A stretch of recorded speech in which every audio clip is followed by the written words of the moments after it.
Non, ce n'était pas le radeau de la Méduse, ce bateau, qu'on se le dise au fond des ports, dise au fond des ports. Il naviguait en père peinard sur la grand-mare des canards et s'appelait les copains d'abord, les copains d'abord. Ces fluctuates nec mergiture, c'était pas de la littérature, n'en déplaise aux jeteurs de sorts, aux jeteurs de sorts. Son capitaine et ses matelots n'étaient pas des enfants de salauds, mais des amis franco de port, des copains d'abord. C'étaient pas des amis de luxe, des petits castors et pollux, des gens de Sodome et Gomorre, Sodome et Gomorre. C'étaient pas des amis choisis par Montaigne et la Boétie. Sur le ventre ils se tapaient fort, les copains d'abord. C'étaient pas des anges non plus, l'évangile il l'avait pas lu, mais ils s'aimaient toute voile dehors, toute voile dehors.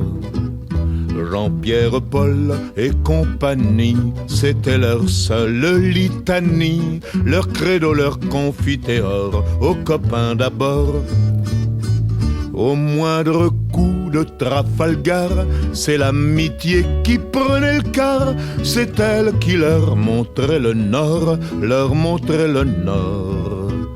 Et quand ils étaient en détresse, que leurs bras lançaient des SOS, on aurait dit des sémaphores, les copains d'abord. Au rendez-vous des bons copains, y avait pas souvent de lapin. Quand l'un d'entre eux manquait à bord, c'est qu'il était mort. Oui, mais jamais, au grand jamais, son trou dans l'eau ne se refermait. 100 ans après, coquin de sort, il manquait encore. Des bateaux, j'en ai pris beaucoup, mais le seul qui ait tenu le coup, qui n'est jamais viré de bord, mais viré de bord, naviguait en père peinard sur la grand-mare des canards et s'appelait les copains d'abord, les copains d'abord.